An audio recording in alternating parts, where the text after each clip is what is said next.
இது வரைக்கும் குழந்தை பேர் இல்லாதவங்களுக்கு இந்த முறை குழந்தை பாக்கியம் கிட்டக்கூடிய காலம். ஆண் வாரிசு இல்லாதவங்களுக்கு ஆண் வாரிசு பிறக்கின்ற பாக்கியம்.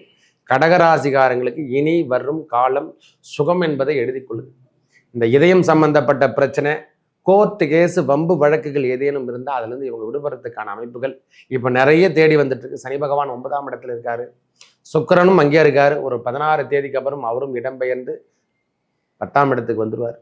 உங்கள் வாழ்க்கையில் ஏற்பட்டு வந்த தடையான விஷயங்கள், நிறைய தடையான விஷயங்கள் கடகராசிக்காரங்களை அனுபவிச்சு வந்திருப்பாங்க. மொத்தமே இப்போ தடை தான். அப்போ எல்லாம் முட்புதர் என்று சொல்லக்கூடிய அமைப்பிலையும், காட்டிலையும், எல்லாத்துலேயும் கடினமான சூழ்நிலையும், கால் விற்கின்ற இடத்துல கண்ணி வெடியாக இருந்ததெல்லாம் இந்த மாதம் வைகாசி மாதத்துலேருந்து ஓரளவுக்கு ரிலீஃப் ஆகி ஒன் பை ஒன் வருவதை கண்கூடாக பார்க்கலாம். 2ஆம் இடத்துல கேது வருவதால் அந்த விநாயகருடைய வழிபாடை எடுத்துக்கொள்ளுங்க. வார்த்தையில் கவனம் தேவை. நம்ம ராசியில் செவ்வாய் பகவான் இருந்தார். அவர் 26ஆம் தேதிக்கு அப்புறம் அந்த நீச்சகதி என்று சொல்லக்கூடிய அமைப்பிலிருந்து உடல் தொந்தரவான நோய்வை தன்மை, எப்படி பேசுகிறோம், ஏன் தவறான விஷயத்தெல்லாம் பேசணும், இது வரைக்கும் தெரியாது அவங்களுக்கு. முருகனுடைய வழிபாடு ஓம் சரவணபவ ஓம் சரவணபவ வெற்றிவேல் முருகா வீரவேல் முருகா என்று கடகராசிக்காரர் சொல்லிவாங்க. திருமண தோஷங்கள் நிகழும். பெண் பிள்ளைகளுக்கு திருமண பாக்கியம் எல்லாம் கிட்டக்கூடிய காலம். ஆண் பிள்ளைகளுக்கு இன்னும் கொஞ்சம் நாட்கள் இருக்குது, 9ஆம் மாதத்துக்கு அப்புறம் தான் கிடைக்கும். இப்போ பெண் பிள்ளைகளுக்கு திருமண பாக்கியம் உடனுக்குடன் கிட்டக்கூடிய காலமாகும். சுக்கிர பகவான் இடம்பெயர்ந்த குருவோட வீட்டுக்கு 11ஆம் இடத்தில் இருக்கும் போதெல்லாம் கடகராசிக்காரர்களுக்கு விரைவாக திருமண பாக்கியம் கிட்டக்கூடிய காலம். 2ஆம் அதிபதி 11ஆம் இடத்துல சம்பந்தப்பட்டாலும் திருமண பாக்கியம் உடனுக்குடனே கிட்டும். குழந்தை பாக்கியம் பிறக்கும், ஆண் வாரிசு பிறக்கும். இந்த மாதிரி பாக்கியம் எல்லாம் இப்போ கிடைக்க போச்சாங்க. இது வரைக்கும் தடையாக இருந்து இந்த வேலை அமைப்பில் சஸ்பெண்ட் பண்ணிட்டாங்க. ஐயா, நான் அரசாங்க தரப்பு உத்தியோகம் செய்கிற நானே செய்யாத குற்றத்துக்கு தண்டனை அனுப்பிச்சேன், எனக்கே தெரியல சுவாமி, என்னத்துக்கு சஸ்பெண்ட் பண்ணாங்க. அந்த வேலை வாய்ப்புகள் இனி அவங்க கிட்ட வந்து சேரப்போகுது. எனது அன்புள்ளம் கொண்ட கடகராசி நேயர்களே, கடகராசிக்கு இந்த வைகாசி மாதம் எவ்வாறு இருக்க போகுது? சூரியன் போன மாதம் சித்திரை மாதம் மேஷத்தில் இருந்தார், உச்சம் பெற்று காணப்பட்டிருந்தார்.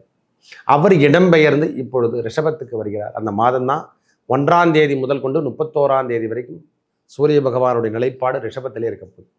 அவருடைய நிலைப்பாடை வைத்து தான் கடகராசிக்கு எவ்வாறு 11ஆம் இடத்துக்கு வருகின்றார் சூரிய பகவான். 2ஆம் அதிபதி 11ஆம் இடத்துல சம்பந்தப்படும் பொழுதெல்லாம் லாபஸ்தானம் வலுக்கின்ற அமைப்பு.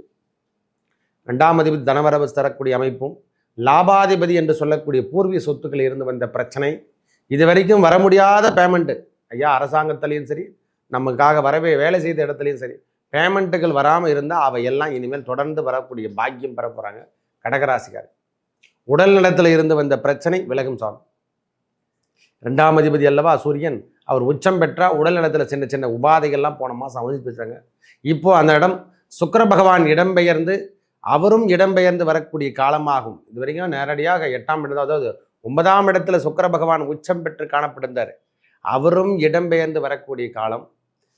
ராசியில, அதாவது எப்படி சொல்றதுன்னா, ராசிக்கு 11ஆம் இடத்துல இருந்து வந்த குரு பகவான், அதாவது ரிஷபத்தில் இருந்த குரு பகவான், அவரும் 1ஆம் தேதி இடம்பெயர்ந்து 12ஆம் இடத்துக்கு வர்றார். சுகஸ்தானம், உங்களுடைய வாழ்வில் ஏற்பட்ட இந்த உடல்நலத்தில் ஏற்பட்டு வந்த பிரச்சனை, தொந்தரவான விஷயம், மன தொந்தரவு நிறைய இருந்துங்க, அதெல்லாம் நிறைய கஷ்டப்பட்டுட்டுங்க அப்படின்னு நினைக்கிறவங்களுக்கெல்லாம் அந்த குருவோட பார்வையும் 7ஆம் இடம் என்று சொல்லக்கூடிய அவருடைய பார்வையால் அந்த புனிதமடைந்து ஓரளவுக்கு நல்ல அமைப்புகள் தேடி வரப்போகுதுங்க. இது வரைக்கும் குழந்தை பேர் இல்லாதவங்களுக்கு இந்த முறை குழந்தை பாக்கியம் கிட்டக்கூடிய காலம். ஆண் வாரிசு இல்லாதவங்களுக்கு ஆண் வாரிசு பிறக்கின்ற பாக்கியம். கடகராசிகாரங்களுக்கு இனி வரும் காலம் சுகம் என்பதை எழுதி கொள்ளுது. இந்த இதயம் சம்பந்தப்பட்ட பிரச்சனை, கோர்ட்டு கேஸு, வம்பு வழக்குகள் ஏதேனும் இருந்தால் அதுலேருந்து இவங்க விடுபடுறதுக்கான அமைப்புகள் இப்போ நிறைய தேடி வந்துட்டு இருக்கு. சனி பகவான் 9ஆம் இடத்துல இருக்காரு, சுக்கிரனும் அங்கே இருக்காரு. ஒரு 16 தேதிக்கு அப்புறம் அவரும் இடம்பெயர்ந்து 10ஆம் இடத்துக்கு வந்துடுவார். உங்கள் வாழ்க்கையில் ஏற்பட்டு வந்த தடையான விஷயங்கள், நிறைய தடையான விஷயங்கள் கடகராசிக்காரங்களை அனுபவிச்சு வந்திருப்பாங்க. மொத்தமே இப்போ தடை தான்.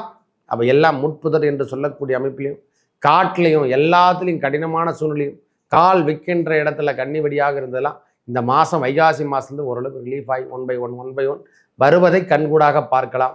2ஆம் இடத்துல கேது வருவதால் அந்த விநாயகருடைய வழிபாடை எடுத்துக்கொள்ளுங்க. வார்த்தையில் கவனம் தேவை. நம்ம ராசியில் செவ்வாய் பகவான் இருந்தார். அவர் 26ஆம் தேதிக்கு அப்புறம் அந்த நீச்சகதி என்று சொல்லக்கூடிய அமைப்பிலிருந்து உடல் தொந்தரவான நோய்வை தன்மை, எப்படி பேசுகிறோம், ஏன் தவறான விஷயத்தெல்லாம் பேசணும், இது வரைக்கும் தெரியாது அவங்களுக்கு. முருகனுடைய வழிபாடு ஓம் சரவணபவ ஓம் சரவணபவ வெற்றிவேல் முருகா வீரவேல் முருகா என்று கடகராசிக்காரர் சொல்லிவாங்க. திருமண தோஷங்கள் நிகழும். பெண் பிள்ளைகளுக்கு திருமண பாக்கியம் எல்லாம் கிட்டக்கூடிய காலம். ஆண் பிள்ளைகளுக்கு இன்னும் கொஞ்சம் நாட்கள் இருக்குது, 9ஆம் மாதத்துக்கு அப்புறம் தான் கிடைக்கும். இப்போ பெண் பிள்ளைகளுக்கு திருமண பாக்கியம் உடனுக்குடன் கிட்டக்கூடிய காலமாகும். சுக்கிர பகவான் இடம்பெயர்ந்த குருவோட வீட்டுக்கு 11ஆம் இடத்தில் இருக்கும் போதெல்லாம் கடகராசிக்காரர்கள், அதாவது கடகராசிக்காரர்களுக்கு விரைவாக திருமண பாக்கியம் கிட்டக்கூடிய காலம். 2ஆம் அதிபதி 11ஆம் இடத்துல சம்பந்தப்பட்டாலும் திருமண பாக்கியம் உடனுக்குடனே கிட்டும். குழந்தை பாக்கியம் பிறக்கும், ஆண் வாரிசு பிறக்கும். இந்த மாதிரி பாக்கியம் எல்லாம் இப்போ கிடைக்க போச்சாங்க. இது வரைக்கும் தடையா இருந்த இந்த வேலை அமைப்பில் சஸ்பெண்ட் பண்ணிட்டாங்க. ஐயா, நான் அரசாங்க தரப்பு உத்தியோகம் செய்ய நானே செய்யாத குற்றத்துக்கு தண்டனை அனுப்பிச்சேங்க, எனக்கே தெரியல சுவாமி என்னத்துக்கு சஸ்பெண்ட் பண்ணாங்க. அந்த வேலை வாய்ப்புகள் இனி அவங்க கிட்ட வந்து சேரப்போகுது. புதிய முயற்சிகள், இடம்பெயர்த்து வாழக்கூடிய தன்மை, ஒரு நிம்மதியான ஒரு வாழ்க்கை சூழ்நிலை நாமளே வகுத்துக்கலாம். தேவையில்லாத விஷயத்தை நாம் போடுறது, தேவையில்லாதெல்லாம் தூக்கி மண்டையில் போட்டு ஏற்றிக்கிறது, இந்த மாதிரி விஷயங்கள்லாம் தூக்கி போட்டு இருப்பதை வைத்து சிறப்புடன் வாழலாம் என்ற எண்ணம் எல்லாம் இப்பொழுது கடகராசிக்காரர்களுக்கு வந்து வச்சுக்கின்னு இருக்கிறத சாப்பிட்டு நிம்மதியாக இருக்கலாம் சாமி, அதுக்கு தேவையில்லாத வேலைலாம் பண்ணிட்டு இருக்கோம் அப்படின்ற கொள்கைக்கெல்லாம் இப்போ வரப்போகிறாங்க. உங்கள் வாழ்வில் ஏற்பட்டு வந்த தடையான விஷயங்கள் எவ்வளோ இருந்ததோ அவை எல்லாம் வெற்றி படிக்கட்டாக மாறக்கூடிய காலம். வேலை வாய்ப்பில் கொஞ்சம் கவனத்தை எடுத்துங்க.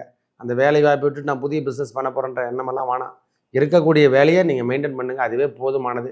இல்லறமற்றது, இது வரைக்கும் இல்லறத்தில் கணவன் மனைவி உறவில் இருந்து வந்த கருத்து வேறுபாடு விலகக்கூடிய மாதங்க. கணவரால் ஏற்பட்டு வந்த துன்பங்கள், மனைவியால் ஏற்பட்டு வந்த துன்பம், அவங்க உடல்நலத்தில் ஏற்பட்டு வந்த துன்பம், இவையெல்லாம் மாறி ஓரளவுக்கு சுமூகமான சூழ்நிலை இந்த வைகாசி மாதம் தொடக்கத்திலேருந்தே தரன்படலாம். அந்த செவ்வாய் இருக்கும் இடத்தை விட்டு நீச்சகதியிலிருந்து வெளிவருவதும், சுக்கிர பகவானும் 16ஆம் தேதிக்கு அப்புறம் சுக்கிரன் உச்சம் பெற்றிருந்து அந்த இடத்தை எடுத்து விட்டு அவர் வெளியே வருவதும், வண்டி வாகனத்தில் இருந்து வந்த பிரச்சனை எல்லாம் விலகி ஓரளவுக்கு நல்ல ஒரு அமைப்பு உங்களுக்கு கிடைக்க போதையா. இது வரைக்கும் தொழிலில் இருந்து வந்த பிரச்சனை, போட்டி, பொறாமை எல்லாம் விலகும். புதிய பார்ட்னர்ஷிப்பாரெலாம் வந்து சேரப்படுறாங்க. ஏற்கனவே இருந்து விட்டுட்டு போய் கம்பெனிலாம் மூட்டைங்க, எனக்கு ஒன்றும் புரியல, திருப்பி என்ன வாழ்க்கை தரும் வாழ்வாதாரம் அவ்வளோதானா. இனி உயர்ந்த காலத்தை எட்டி பார்க்கின்ற காலம், உயர்ந்த பதவிக்கு எடுத்து செல்லக்கூடிய காலம். எந்த முயற்சியும் இனி தடை என்பது இல்லை. வாழ்வாதாரத்தை மேலோங்கி வரக்கூடிய காலம். இனி கடகராசி வெல்லக்கூடிய மாதமாக இந்த வைகாசி மாதம் இருக்கும். நல்லதே நடக்கும். மேலும் நல்லதெல்லாம் நடக்க வெற்றிவேல் முருகனுக்கு திருப்போரூர் சென்று வரும், இல்லை திருச்செந்தூர் சென்று வரும் கடகராசிகாரங்களுக்கு ஏற்பட்டு வந்த பிரச்சனையான விஷயங்கள் விலகி நல்லதே நடக்கும். நன்றி, வணக்கம்.